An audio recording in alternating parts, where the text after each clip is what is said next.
وُضِعَ لِلنَّاسِ لَلَّذِي بِبَكَّةَ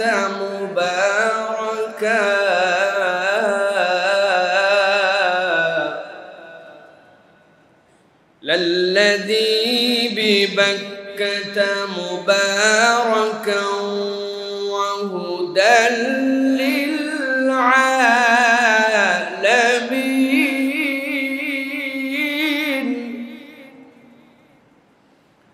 فِيهِ آيَاتٌ بَيِّنَاتٌ مَّقَامُ إِبْرَاهِيمَ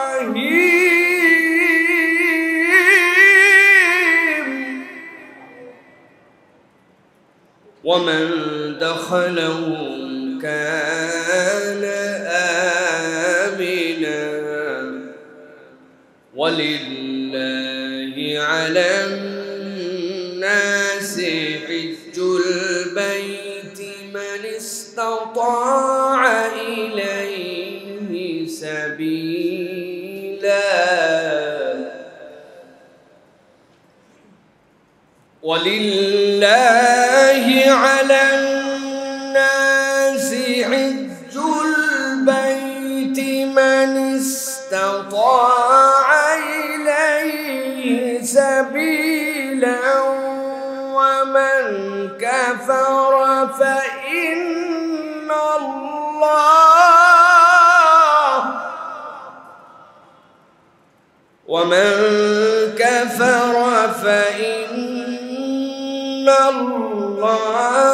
غَنِيٌّ عَنِ الْعَالَمِينَ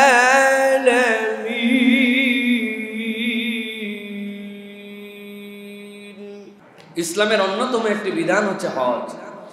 হজ হচ্ছে এমন একটি ইবাদত যে ইবাদতের সাথে দুইটি বিষয় সম্পৃক্ত থাকে, একটি শারীরিক সক্ষমতা লাগে আর একটি আর্থিক সচ্ছলতা লাগে।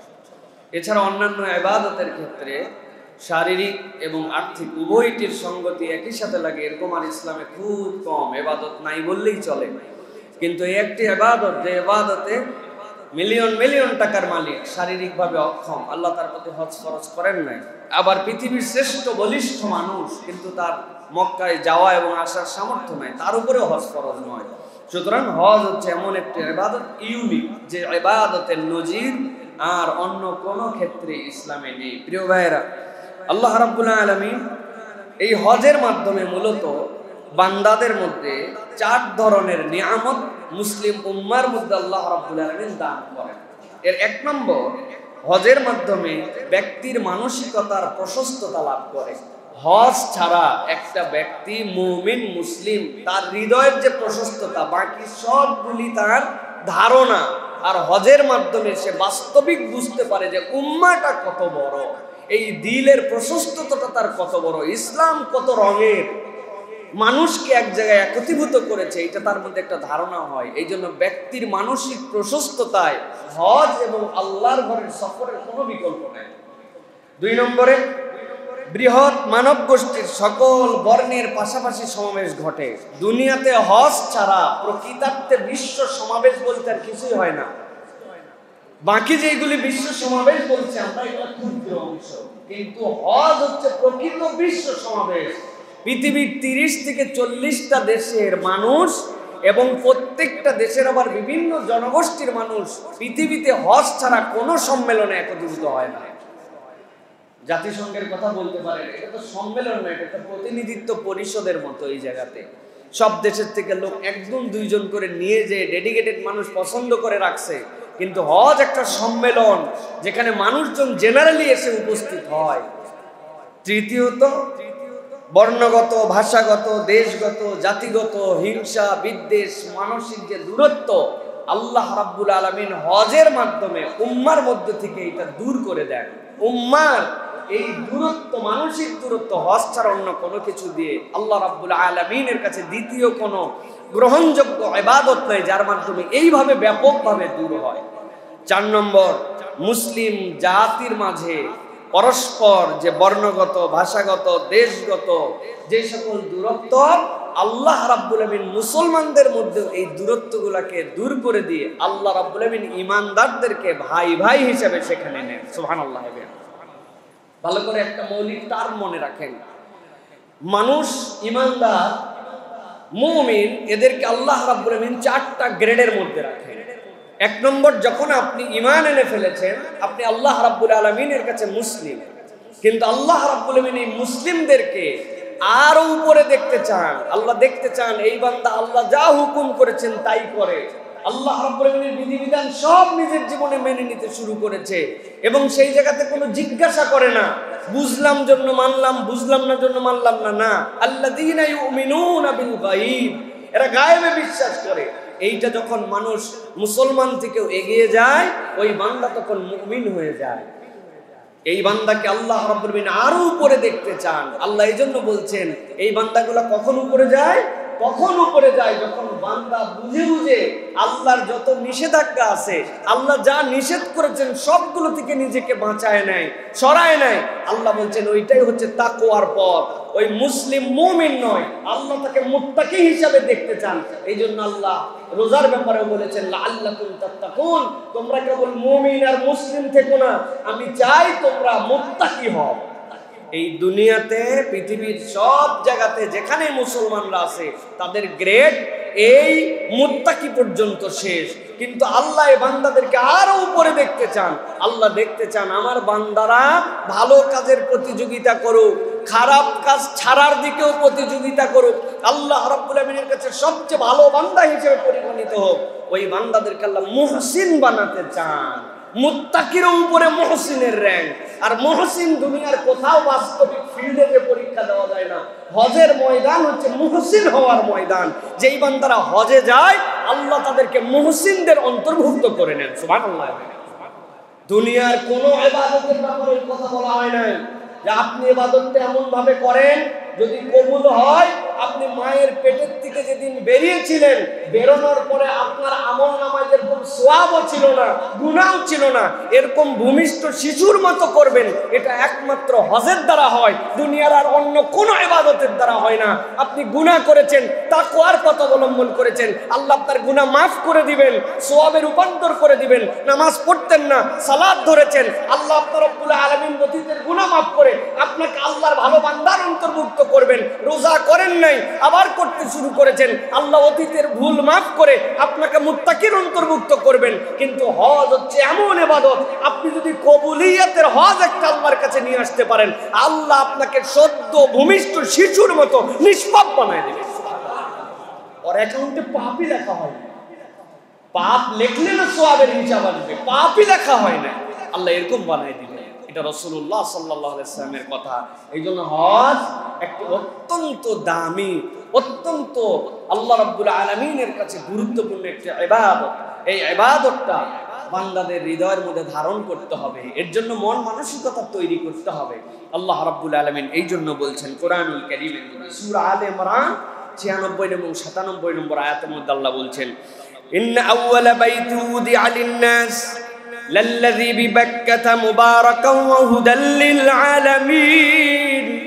আল্লাহ বলছেন ও দুনিয়ার মানুষ, তোমরা তোমাদের গৃহের ইতিহাস, তোমরা তোমাদের নানান ধরনের প্রত্নতাত্ত্বিক ইতিহাস বের করে কোন বিল্ডিং এর ব্যাপারে বলো এটা 1000 বছর আগে, এটা 5000 বছর, 10000 বছর, কিন্তু আমি রব্বুল আলামিন নিজে তোমাদের জন্য ঘোষণা দিলাম, আমি রব্বুল আলামিন দুনিয়ার বুকে যদি প্রথম কোন গৃহ নির্মাণ করি, গৃহটা কেমন হবে এটার কনসেপ্টটা যদি আমি আল্লাহ তোমাদেরকে বলতে যাই, তাহলে গৃহ বিষয়ে তোমাদের কোনো ধারণাই ছিল না। এই গৃহ যে 4 কোণের শেপ হবে নাকি 6 কোণা হবে, এইটার উপরে কি হবে নিচে কি হবে, এই ধারণাটা যে দিয়েছেন আল্লাহ বলছেন এই প্রথম ধারণা এবং প্রথম গৃহটা হচ্ছে মক্কায়। আল্লাহ বলছেন যে এইটাকে আমি রব্বুল আমিন এই জন্য নির্মাণ করি নাই যে এখানে বসবাস করবে কেবল এই জন্য নয়, কিন্তু প্রথম গৃহ আল্লাহ বলছেন এইটা তোমাদেরকে এই জন্য দেওয়া হয়েছিল, এইটা বরকতে পরিপূর্ণ এবং আল্লাহর হেদায়েতের বার্তা জগৎবাসীর জন্য এই গৃহ থেকে বিচ্ছুরিত। সুবহানাল্লাহ। প্রথম ঘর খানায় কাবা। এই ঘরের তাহলে 2টা মৌলিক বৈশিষ্ট্য ভালো করে মাথার মধ্যে ঢুকায় রাখেন, সময় মতো আবার এটার সাথে রিলেটেড কিছু কথা আছে। আল্লাহ রাব্বুল আমিন বলছেন এই গৃহ তাহলে তোমাদের জন্য 1 নম্বর হচ্ছে মুবারাকা, 2 নম্বর হচ্ছে হুদাল লিল আলামিন, সমগ্র জগৎবাসীর জন্য হেদায়েতের আকর। এই দিকে তোমরা মুখ দাও, এই গৃহের ইবাদত করার জন্য নয়, বরং সকল দিক থেকে মুখ ফিরায়া ওই গৃহটাকে একটা সিম্বল বানানো হয়েছে। ওই গৃহের দিকে সবাই যখন মুখ ফিরায়, আমরা গৃহের ইবাদত করি না, গৃহের মালিকের ইবাদত করি। কিন্তু এই ঘরটাকে আল্লাহ রাব্বুল আমিন হেদায়েতের জন্য কিয়ামত পর্যন্ত মানুষ এবং দুনিয়াবাসীর জন্য একটা গৃহ হিসাবে প্রথম দিন থেকে রেখেছেন। আল্লাহ রাব্বুল আমিন বলছেন ফীহি আয়াতুম বাইয়িনাতুম মাকামু ইব্রাহিম।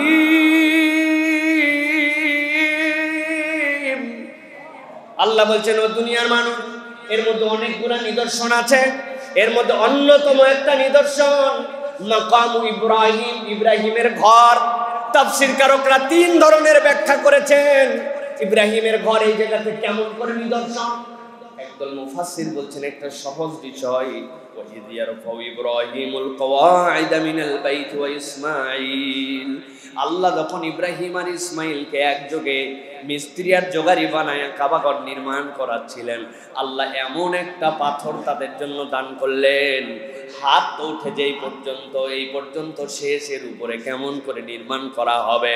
আল্লাহ ওই পাথরকে ইব্রাহিমকে দিলেন। ইব্রাহিম পাথরের উপরে দাঁড়ায় বলে, পাথর যতটুকু উঠা লাগবে বলতেও হয় না, পাথর ততটুকু একাই ওঠে, ততটুকু একাই নামে। আল্লাহ ইব্রাহিম আলাইহিস সালামের ওই পদচিহ্নটা এখন পর্যন্ত খানায় কাবার চত্বরের মধ্যে সংরক্ষণ করেছেন। একদল বলছে ওই ইব্রাহিম আলাইহিস সালামের এই চিহ্নটা এখনো রয়ে গেছে খানায় কাবায়, ওইটাই হচ্ছে মাকামু ইব্রাহিম। 2 নম্বরে হযরত ইব্রাহিম আলাইহিস সালাম মা হাজেরাকে নিয়ে আসলেন, নিয়ে আসার পরে রেখে দিয়ে চলে যাচ্ছেন, পেছন দিকে ফিরেও তাকান না।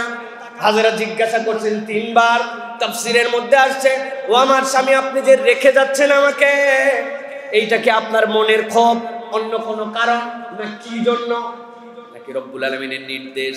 3বার যখন হযরত ইব্রাহিম আলাইহিস সালামের কানে কথাটা পৌঁছাইছে, ইব্রাহিম আলাইহিস সালাম পিছনে না ফিরে বলছেন আমি আমার মনের জন্য, আমার ইচ্ছায়, অন্য কোনো কারণে নয়, আমার রব আমাকে রেখে যেতে বলেছেন, এই জন্যই তোমাদেরকে এখানে রেখে যাচ্ছি।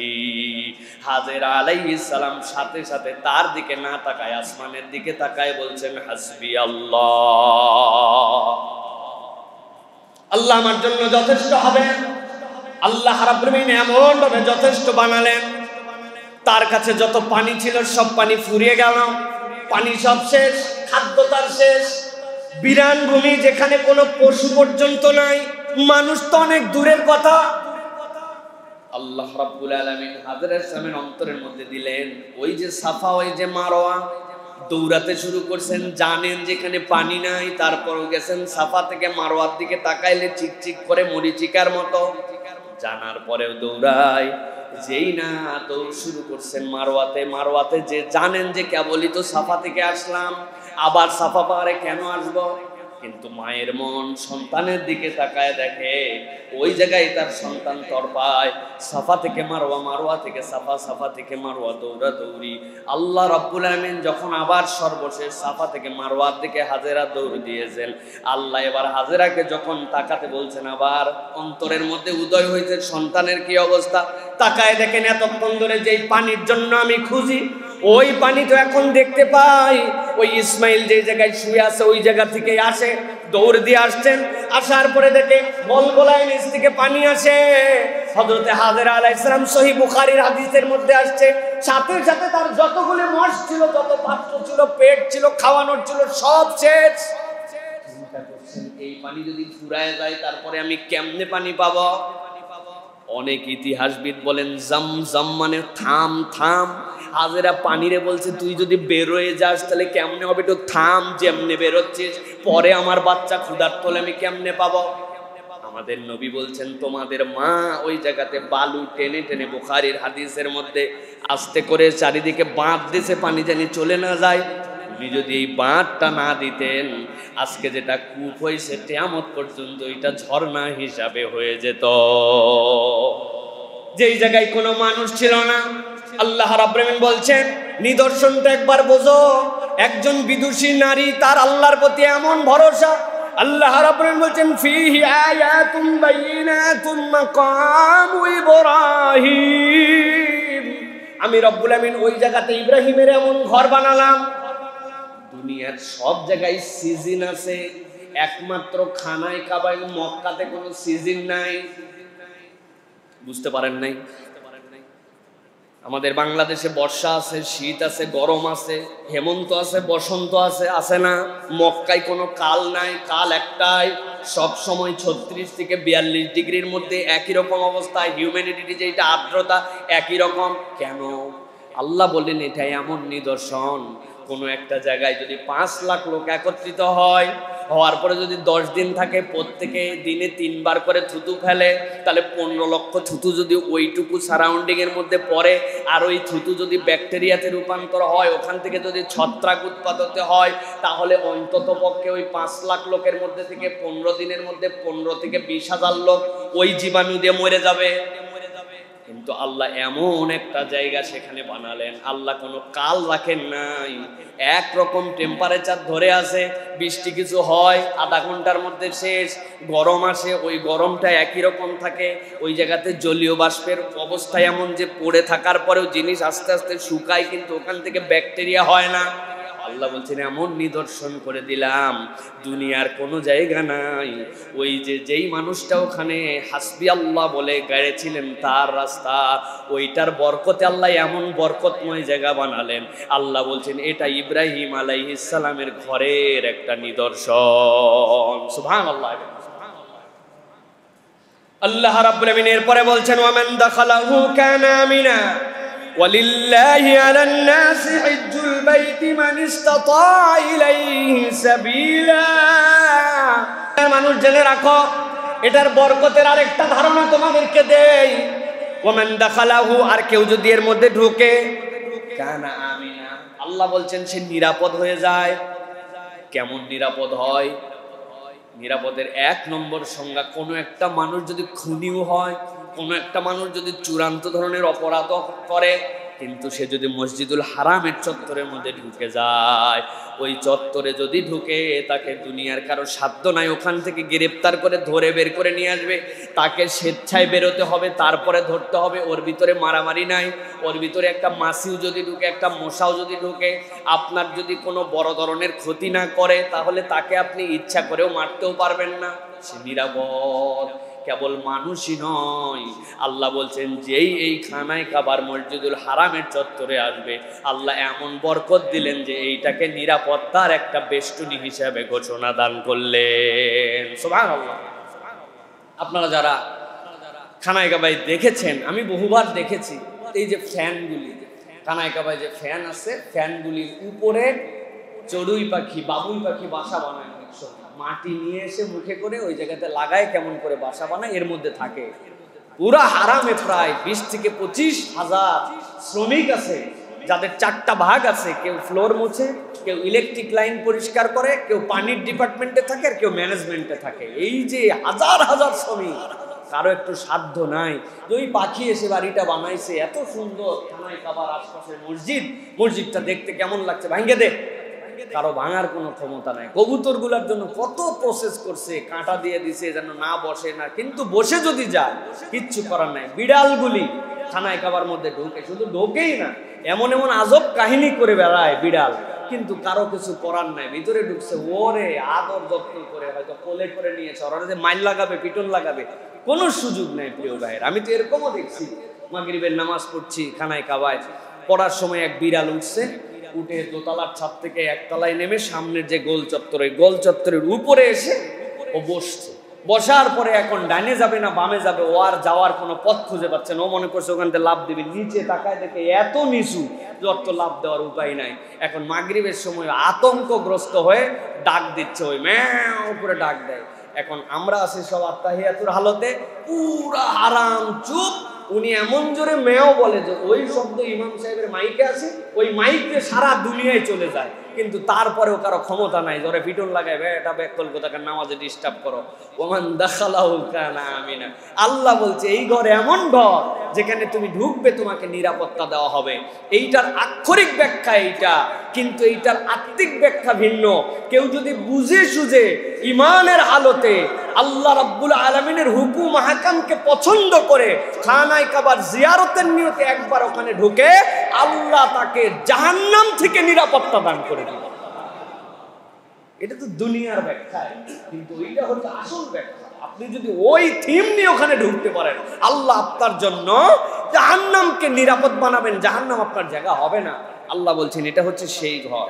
আল্লাহ এরপরে বলছেন ওয়ালিল্লাহি আলান নাসি হিজ্জুল বাইত। আল্লাহ রাব্বুল আমিন ফরজ করলেন মানুষের জন্য আল্লাহর ঘরের জিয়ারত করা, আল্লাহর ঘরের জন্য হজ করা। কাদের জন্য? মানিস্তাতা ইলাইহি সাবিলা। আল্লাহর ঘর পর্যন্ত সফর করার সামর্থ্য যে রাখে, আল্লাহ বলছেন আল্লাহ তার জন্য হজকে ফরজ করলেন। ওমান কাফারা ফা ইন্নাল্লাহা গানিয়্যুন আনিল আলামিন। আল্লাহ বলছেন মনে করো না হজ করে আমার বিশাল উপকার করে দিবে, তুমি না আসলে বোধহয় আমার ঘর আবাদ হবে না, তুমি না আসলে মনে হয় আল্লাহ রাব্বুল আলামিনের শান ও মান কমে যাবে। আল্লাহ বলছেন বিষয়টা এরকম নয়, আমি তোমার নিরাপত্তা দেওয়ার জন্য তোমার সামর্থ্য থাকলে হজে তোমার উপকারেই ডেকেছি। তবে তুমি যদি না আসো, তুমি যদি আল্লাহ রাব্বুল আলামিনের এই বিধানকে অস্বীকার করো, জেনে রাখো নিশ্চয়ই আল্লাহ রাব্বুল আলামিন জগৎবাসীর থেকে অমুখাপেক্ষী। অতএব প্রিয় ভাইয়েরা, আমাদের আল্লাহ রাব্বুল আলামিনের ঘর জিয়ারতের যে মন মানসিকতা, এইটা আমাদের হৃদয়ের মধ্যে ধারণ করে রাখতে হবে। প্রিয় ভাইয়েরা, এটা আপনার আমার নিরাপত্তার এক বিশাল আকর। এটা হচ্ছে এমন একটা সার্টিফিকেট, যে সার্টিফিকেটের জন্য আল্লাহ রাব্বুল আলামিন আপনাকে আমাকে জাহান্নাম থেকে নিষ্কৃতি এবং জাহান্নাম থেকে মুক্তির একটা আপনাকে আমাকে পথ এবং পদ্ধতির জন্য এই হজকে আপনার আমার জন্য আল্লাহ রাব্বুল আলামিনের পক্ষ থেকে নির্ধারণ করেছেন। অতএব আমাদের হৃদয়ে তামান্নাটা রাখতে হবে যে আল্লাহ, আমি আমার সামর্থ্যে জীবন অন্তত একটা বার হলেও আপনার ঘর জিয়ারতে যাব। এটা হচ্ছে প্রত্যেক ইমানদারের ভিতরে সুপ্তভাবে লালিত একটা স্বপ্ন হবে। এটা আল্লাহ রাব্বুল আলামিনের পক্ষ থেকে মেসেজ। প্রিয় ভাইরা, এখন আমি স্টেপ বাই স্টেপ কতগুলি কথা আপনাদের কাছে পরিষ্কার করার চেষ্টা করব। এক নম্বর বিষয় যেটা, সেটা হচ্ছে কেন হজে যাবেন। হজটা আপনি কেন যাবেন, এই থিমটা হৃদয়ের মধ্যে আগে ধারণ করতে হবে। হজ এরকম কোনো বিষয় নয় যেটা কোনো সার্টিফিকেট কোর্স, যা আপনি 3 মাসের জন্য অমুক ইনস্টিটিউটে ভর্তি হলেন, এরপর আপনাকে একটা কোর্সের সার্টিফিকেট দিল যে আপনি এই বিষয়ে পারদর্শী, কম্পিউটারের বিষয়ে পারদর্শী, আপনি শর্ট হ্যান্ড আপনি লিখতে পারেন, আপনি নাহু সরফের কোনো একটা কোর্স করছেন, এখন আরবির শিক্ষক, এরকম যেরকম সার্টিফিকেট। হজ কোনো সার্টিফিকেট অর্জনের মাধ্যম নয় যে আপনি হজে গেলেন, এতদিন ধরে যাওয়া হয় নাই, সকলেই যায়, আলহাজ নামটা লিখতে পারতেছি না, অতএব আলহাজ সার্টিফিকেট নেওয়ার জন্য আমি হজে যাচ্ছি। এরকম কোন ইনস্টিটিউটের নাম হজ নয়। প্রিয় ভাইরা, এইটা আমাদের প্রথম ধারণার মধ্যে থেকে বের করতে হবে যে হজ আমাদের জন্য এরকম কোনো সার্টিফিকেট অর্জনের নাম নয়। তাহলে হজে আমরা কেন যাব? হজে যাওয়ার মৌলিক বিষয় হচ্ছে দুইটি। এক নম্বরে নিজের আমিত্বকে বিসর্জন দেওয়া এবং আল্লাহর কাছে একজন প্রকৃত শিরিক মুক্ত ইমানদার হিসেবে পূর্ণতা প্রাপ্তির জন্য আমি আল্লাহর কাছে যাই। আমিত্বকে বিসর্জন দেওয়া। আজকের পৃথিবী আমিত্বতে ভরপুর। আমিত্বের বিসর্জন না দিতে পারার কারণে আজকে আমরা মানুষ হিসেবে মানুষের রূপান্তর হতে পারি না। হজে যাওয়ার পরেও আপনার এই আমিত্ব জেগে উঠে, হজে যাওয়ার পরেও মানুষ আমিত্ব বিসর্জন দিতে পারে না। অথচ আল্লাহ রাব্বুল আমিন আপনাকে একরকম পোশাক পরিয়েছেন, একরকম বেশভূষায় রূপান্তর করেছেন। আপনার কোটি কোটি টাকা থাকতে পারে, কিন্তু স্যান্ডেলের ধরনটা একই রকম। স্যান্ডেলের দাম 200, 250, 500 যাই হোক, কিন্তু ধরনটা স্যান্ডেলের এক, কাপড়ের ধরনটা এক, পোশাকের ধরনটা এক। হজের সংজ্ঞাটা কি? ফি ওয়াক্তিন মাখসুস, ফি বিআমালিন মাখসুস, বিতরিকাতিন মাখসুস। নির্ধারিত পদ্ধতিতে, নির্ধারিত দিবসে, নির্ধারিত স্থানে, নির্ধারিত কাজ করার নাম হজ। আপনার যাই পজিশন হোক, ওই একই দিনে সকলকে একই কাজ করতে হয়। এর অন্যতম কারণ, বান্দাকে আল্লাহ বান্দা হিসেবে দেখতে চান, তার আমিত্ব যেন বিসর্জন হয়। কিন্তু হজে যাওয়ার পরে আমিত্ব জেগে ওঠে মানুষের বারবার। আমার নিজের জীবনের অভিজ্ঞতা কত কিছু আছে প্রিয় ভাইয়েরা। গেছে মাতাফে তওয়াফ করছে, পেছনে হাজার হাজার লোক একজন আরেকজনের সাথে চলছে, চলতে চলতে একজনের পায়ের গোড়ালিতে অপরজনের বৃদ্ধাঙ্গুলির মাথা দিয়ে লাগছে, এমন লাগছে, লাগার পরে তো একদম মাথা পর্যন্ত মানুষের জ্বলে উঠেছে, এত জোরে লাগলো। পিছন দিকে ঘুরে তাকাইছে, কিছু বলে নাই, কিন্তু ভাব বোঝাচ্ছে বেটা থানায় কাবাতে কিছু বললাম না, বাংলাদেশে তুই আমার অবস্থান জানিস। তার আমিত্ব জেগে উঠছে প্রিয় ভাইয়েরা, সব জায়গায় আমাদের আমিত্ব জেগে উঠে, অথচ আল্লাহ রাব্বুল আলামিন এই আমিত্বকে বিসর্জন দেওয়ার জন্যই হজের মধ্যে নিয়ে আসছেন। 2 নম্বর কি? 2 নম্বরে আপনাকে মনে রাখতে হবে আল্লাহ রাব্বুল আলামিন শিরিক মুক্ত ঈমানের পূর্ণতার জন্য আপনাকে এনেছেন। আল্লাহ রাব্বুল আলামিন এই জন্য বলছেন আল হাজ্জু আশহুরুম মা'লুমাত ফামান ফারাদা ফীহিন্নাল হাজ্জা ফালা রাফাসা ওয়ালা ফুসুকা ওয়ালা জিদালা ফিল হাজ। আমাদের অনেকের ধারণা হজের মাস হচ্ছে জিলহজ মাস, তাই না ভাই? হজের মাস কয়টা? হজের মাস 3টা। হজের মাস হচ্ছে রমাদানের পরের থেকে শাওয়াল, জিলকদ এবং জিলহজ, এই 3টাই হজের মাস। আপনি তাফসীর খুলে দেখেন, আল হাজ্জু আশহুরুম মা'লুমাত বলতে কোন কোন মাস বোঝানো হয়েছে? হজের দিনের মাস জিলহজ, কিন্তু হজের মাস এই 3টাই। আল্লাহ রাব্বুল আমিন বলছেন তুমি কেবল হজের দিনে আসলে আর চিন্তা করলে কয়দিন ঝগড়াঝাটি করব না, এত সোজা নয়। এটা তোমার মানসিক প্রস্তুতির বিষয়, যে আমলের কারণে তোমাকে জান্নাত দেওয়া হবে, সদ্য ভূমিষ্ঠ শিশু বানানো হবে। ফালা রাফাসা ওয়ালা ফুসুকা ওয়ালা জিদালা ফিল হাজ। তোমার হজে যেন কোনো রফাস না থাকে, তোমার হজে যেন কোনো পাপাচার না থাকে, তোমার হজে যেন কোনো ঝগড়াঝাটি না থাকে, তোমার হজে যেন আল্লাহকে অপছন্দ হয় এরকম কোনো আমল না থাকে। এরকম হজ যে হজ করার নিয়ত করবে তার জন্য আল্লাহর পক্ষ থেকে দায়িত্ব। আপনি চিন্তা করেন প্রিয় ভাইয়েরা, ভালো করে মনে করে চিন্তা করেন। এখনকার ছেলেপেলেরা বুঝবে না, আগেকার মানুষ যারা আমরা ছিলাম, গ্রামের দিকে যে রান্না করে মা বোনেরা মাটির চুলায়, আপনারা জীবনে মাটির চুলায় রান্না করতে দেখছেন? আপনারা দেখছেন? কিন্তু আপনাদের কাছে জিজ্ঞাসা করি, জীবনে কোনো মাটির চুলাতে আপনারা দেখছেন যে 1 বছর ধরে রান্না হচ্ছে, ওর পাশে যে মাটিগুলা থাকে ওই মাটিগুলা ইট হয়ে গেছে? দেখছেন? সর্বোচ্চ একটু লাল হয়, একটু শক্ত হয়, কিন্তু ইট আমরা যেরকম ওই রকম শক্ত হয় না। কারণ কি ভাই? এতদিন ধরে মাটিতে আগুন লাগালেন, ইট হয়ে যাওয়ার কথা তো, অথচ ছোট্ট একটা ইটের সাইজের মাটি ইটের ভাটার মধ্যে নিয়ে 5 দিন জ্বলানোর পরে ওইটা এমন ইট হয় যে ওইটা মানুষের হাত দিয়ে ভাঙা তো দূরের কথা, ওইটা কঠিন কংক্রিটে রূপান্তর হয়, বিল্ডিং বানায়। ব্যাপার কি? ব্যাপারের নাম হচ্ছে পরিবেশ। আপনার আশপাশ যদি ঠিক না হয় তাহলে আপনি কখনো পরিবর্তন হতে পারবেন না। যদি তাই হতো চুলার এইগুলো সবগুলো ইট হয়ে যেত, কিন্তু পরিবেশ দেওয়ার কারণে, আশপাশের পরিবেশ তৈরি করে আগুন দেওয়ার কারণে মাত্র 5 দিন ইটের রূপান্তর হচ্ছে। আল্লাহ এই জন্য বলছেন হজ করার নিয়ত করলাম, ব্যবসাপাতি হিসাব নিকাশ করে হজের ফ্লাইটের দিন বাড়ির থেকে ইহরাম পরে একবারে হজের উদ্দেশ্যে চলে গেলাম। এত সহজ নয়। আল্লাহ বলছেন যে হজের নিয়ত করে তার একটা প্রস্তুতি লাগবে, মানসিক প্রস্তুতি, শারীরিক প্রস্তুতি। এটা আমার কথা নয়, কোরআনের কথা। আল্লাহ বলছেন তাজাওয়াদু ফাইন্না খায়রাজ যাদিত তাকওয়া। বেটা তুমি নিচে সিরা, মুড়ি, জামা, কাপড়, লুঙ্গি, গেঞ্জি, প্যান্ট, অমুক তমুক ওষুধপত্র, চশমার পিছনে আবার হ্যান্ডেল, সেটা যেন খুলে পড়ে না যায়, কিন্তু তুমি অন্তরের মধ্যে তাকওয়ার কোনো পুঁজি নাও নাই। তোমার হজ অর্ধেক, তোমার হজ পূর্ণ এখনো হয় নাই। ফাইন্না খায়রাজ যাদিত তাকওয়া। আল্লাহ বলছেন তাকওয়া হাসিল করো। প্রিয় ভাইরা, এই জন্য হজটা বুঝে নিতে হবে যে আমি হজ নাম কামাই করতে যাচ্ছি না, ফেম কামাই করতে যাচ্ছি না, দেশ ভ্রমণে যাচ্ছি না। হজ কোনো ট্যুরিজম নয়, হজ হচ্ছে আল্লাহ রাব্বুল আলামিনের নির্দেশে একটা ইবাদত, যে ইবাদতে আমিত্ব বিসর্জন দিব আর আমি আমার নিজের ঈমানকে পূর্ণতা দিব। এই নিয়ত যদি কেউ করতে পারে, ওই বান্দা হজে না যেতে পারলেও আল্লাহ নিয়তের কারণে তাকে হজের সওয়াব দান করবে। প্রিয় ভাইয়েরা, আল্লাহ রাব্বুল আলামিন এই জন্য বলছেন ইয়ালামুহুল্লাহ, তোমরা যা করো, ওয়ামা তাফআলু মিন খাইরিন ইয়ালামুহুল্লাহ, তোমরা যা ভালো কাজ করো আল্লাহ রাব্বুল আলামিন জানেন। তাজাওয়াদু ফাইন্না খায়রাজ যাদিত তাকওয়া। আল্লাহ বলছেন পাথেয় সংগ্রহ করো, নিশ্চয় উত্তম পাথেয় হচ্ছে খোদাভীতি। ইত্তাকুনি ইয়া উলিল আলবাব।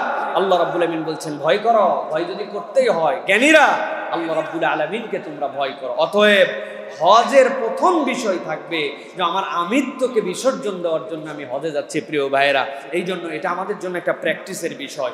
2 নম্বর, হজ আপনার আমার জন্য একটা থিম সং আপনার আমার জন্য রেডি করছে, যেই সংটা এমন একটা সং হজের জন্য এটা একটা বিশ্ব সঙ্গীত। প্রত্যেক দেশের যেরকম সঙ্গীত থাকে, প্রত্যেক গোষ্ঠীর যেরকম থিম সং থাকে, হজের একটা থিম সং আছে। আমার ভাইয়েরা, যদি আমরা হজের থিম সং যেটাকে তালবিয়া বলতেছি, কোন বান্দা যদি তালবিয়াটা একবারে হৃদয় দিয়ে বুঝে নেয়, তাহলে তার জন্য হজকে ধারণ করা 50% সহজ। কি বলতেছেন আপনি? লাব্বাইক আল্লাহুম্মা লাব্বাইক, লাব্বাইক লা শারীকা লাক লাব্বাইক, ইন্নাল হামদা ওয়ান নি'মাতা লাকা ওয়াল মুলক লা শারীকা লাক। আল্লাহ ইব্রাহিম আলাইহিস সালামকে দিয়ে খানায় কাবা নির্মাণ করালেন, এরপরে কেউ নাই। আল্লাহ বলেন আপনি ডাক দেন, আপনার বান্দাদেরকে আমি পৌঁছায় দেওয়ার দায়িত্ব আমার। ইব্রাহিম আলাইহিস সালাম ডাক দিলেন কি জন্য? ইব্রাহিম আলাইহিস সালাম বলেন আমি আল্লাহর ঘর নির্মাণ করেছি, কিয়ামত পর্যন্ত এই ঘরকে পবিত্রতার ঘোষণা আমি দিয়েছি, এখানে কখনো শিরিক হবে না। আমি আল্লাহ রাব্বুল আমিন শিরিক মুক্ত একজন বান্দা হিসাবে আমি ডাক দিচ্ছি তোমাদের হজের জন্য। আপনি আল্লাহর কাছে বলছেন আল্লাহ আমি সেই সময় ছিলাম না, কিন্তু আজকে তুমি আমার নসিবে সেই ডাককে তুমি গ্রহণ করে নিয়েছো। তোমার কাছে আজকে বলতেছি লাব্বাইক, আই রব আমি তোমার কাছে হাজির বান্দা হিসাবে। আল্লাহ সাথে সাথে বলতেছেন আল্লাহ তবে তোমার কাছে আগেই একটা কথা বলে রাখি, লাব্বাইক লা শারীকা লাক, এমন রবের কাছে হাজির হচ্ছি যেই রবের কোনো শরীক নাই। দুনিয়াতে এক ঘরে আমি হাত পেতেছি দেয় নাই, দ্বিতীয় ঘরে গেছি অমুক লোক আমাকে পছন্দ করে নাই, আরেক জায়গায় গেছি জব এক জায়গায় পাই নাই, আরেক জায়গায় চেয়েছি ভিক্ষা, এক জায়গায় হাত পেতেছি দেয় নাই, আমি আরেক জায়গায় গেছি। কিন্তু আল্লাহ আমি প্রথমেই স্বীকার করতেছি লাব্বাইক তোমার কাছে হাজির, লাব্বাইক লা শারীকা লাক লাব্বাইক, এমন এক রবের কাছে হাজির হচ্ছি তুমি ছাড়া হাজিরা দেওয়ার আমার কোনো জায়গা নাই।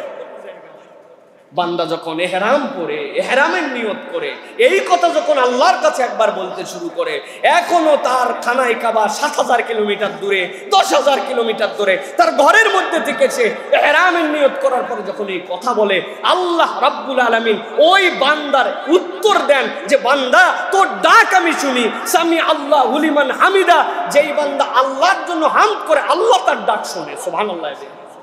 আল্লাহ আমার তো মন ভরে নাই আল্লাহ, আমি দুনিয়ায় থাকতে ৩ ধরনের অপরাধী ছিলাম, তোমার কাছে আজকে স্বীকার করে নিচ্ছে আল্লাহ। এখন আমার বেশ, আমার পোশাক, আমার আচরণ, আমি যেরকম আমিত্ব বিসর্জন দেওয়ার চরিত্র আসছি, এই 3টা কথা তোমাকে না বললে হবে না।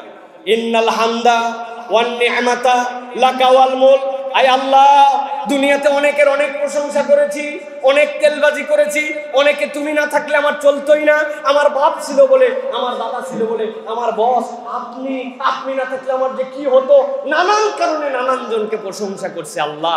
কিন্তু সকল প্রশংসা তোমার আল্লাহ, তুমি তৌফিক না দিলে ওই মামা দাদা খালু কি করতো আমার আল্লাহ। দুনিয়ায় যা প্রশংসা করছি আজকে সব বাদ দিলাম। ইন্নাল হামদা ওয়ান নি'মাতা, কতজনের কৃতজ্ঞ হয়েছি, আপনার প্রতি কৃতজ্ঞ, আপনার পিতার প্রতি, অমুকের প্রতি, বসের প্রতি, আমার নেতার প্রতি, লিডারের প্রতি, কৃতজ্ঞতার কোনো শেষ নাই আল্লাহ। কিন্তু যত কৃতজ্ঞই হই, প্রকৃত কৃতজ্ঞতা তো তোমার, কারণ সব নিয়ামত তো আমি তোমার থেকে পেয়েছি। যেই জিহ্বাতে উচ্চারণ করে বলছিলাম যে আপনি না থাকলে চলতো না, ওই জিহ্বার নিয়ামত তো আদায় করতে পারি না। যেই চোখ দেখে বুঝতে পারছিলাম যে উনি আমার লিডার, উনার কাছে আমার কথাটা বললে চলবে, এই চোখ না থাকলে তো ওই লোককেই চিনতে পারতাম না। আল্লাহ আমি না ভুল করছি আল্লাহ, আজকে বললাম সব নিয়ামত তোমার। 3 নম্বরে বলছে আল্লাহ লাকা ওয়াল মুলক, কত ক্ষমতার দাপট, বড়াই, গর্ব, অহংকার, পাওয়ার, টাকা পয়সা, গরম ইন্ডাস্ট্রি, কত গরম, কত কিছু, ব্যাংক ব্যালেন্সের দিক তাকায়া বুক ফুলে যেত, বেটা আমাকে চিনো না আল্লাহ। কিন্তু একটা জিনিস বুঝছি, রাজাদিরাজ তুমি, কত লোকের কত টাকা ছিল, আগের রাত্রে নিয়ে শুয়েছিল, পরের দিন সকালবেলা ভিক্ষুক বানায় রাস্তার সামনে দাঁড় করায় দিছো, মাত্র 5 সেকেন্ড 6 সেকেন্ডের ভূমিকম্পে। কিসের ক্ষমতা আমার আল্লাহ, সব বুঝে ফেলছি। লাকা ওয়াল মুলক, আজকে স্বীকার করলাম সব ক্ষমতা তোমার, সকল প্রশংসা, সকল নিয়ামত, সকল অনুগ্রহ, সকল রাজত্ব তোমার আল্লাহ। আমার মন ভরে না। আরো একবার বলতেছি লাকা ওয়াল মুলক লা শারীকা লাক, এই নিয়ামতে, এই হামদে, এই রাজত্বে কারো শরীক নাই। আগেও একবার বলছি, পরেও একবার বলছি, যেই বান্দা একবার এই তালবিয়ার থিম হৃদয়ে ধারণ করে আল্লাহর দিকে রওনা হয়, আল্লাহ ওই বান্দাকে হজে যাওয়ার আগেই মাফ করে দেয়। আপনি যদি হৃদয়ের মধ্যে ধারণ করতে পারেন, এটা হৃদয়ে আপনার ধারণ করার বিষয়, এই জন্য তালবিয়া ধারণ করতে হয়।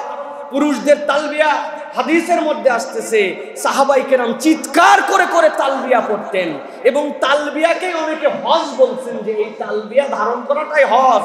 ইহরামের কাপড় একজনের নাও থাকতে পারে, কথার কথা, তার জন্য তাকে দম দিতে হবে, কিন্তু ইহরামের কাপড় পরা হজের শর্ত নয়। আপনার জন্য এটা একটা দায়িত্ব পান নাই, আপনি বিপদে পড়ে গেছেন, কিন্তু এই তালবিয়া আপনার মুখ দিয়ে বলতেই থাকতে হবে, বলতেই থাকতে হবে। নারীরা আসতে বলবে, নবী করিম সাল্লাল্লাহু আলাইহি ওয়াসাল্লাম সাহাবীরা যখন বলতেন এই তালবিয়া বেজোড় সংখ্যক বলতেন।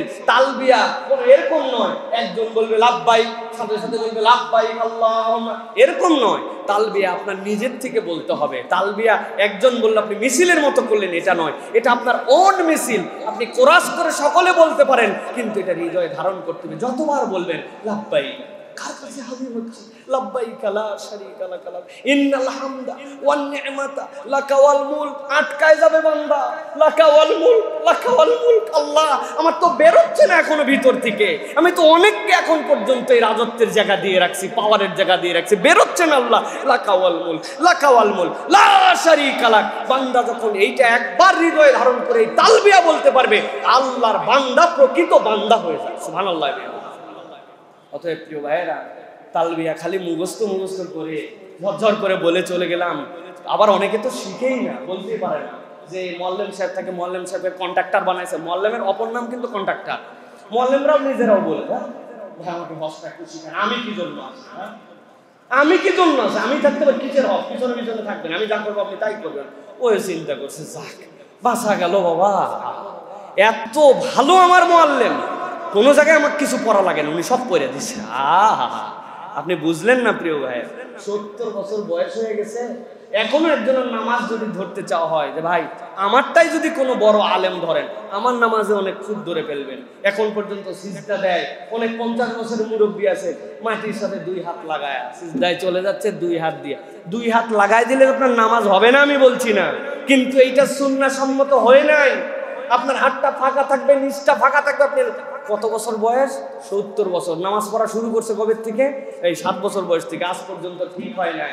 আপনি 70 বছরের নামাজ ঠিক হয় নাই, আর 70 বছরে প্রথম হজ করতে যাচ্ছেন, সব আপনার মুআল্লিম পার করে দিবে, আপনার নিজের কোনো প্রস্তুতি নাই, ট্রেনিং নাই, কিচ্ছু নাই। এত সহজ নয়। এই জন্য হজের জন্য প্রশিক্ষণ গ্রহণ করা, এই বিষয়গুলি হৃদয়ে ধারণ করা অনেক গুরুত্বপূর্ণ প্রিয় ভাইয়েরা। এরপরে যে বিষয় আপনাদের কাছে বলতে চাই প্রিয় ভাইয়েরা, সেটি হচ্ছে হজ হচ্ছে অনুভূতির সফর।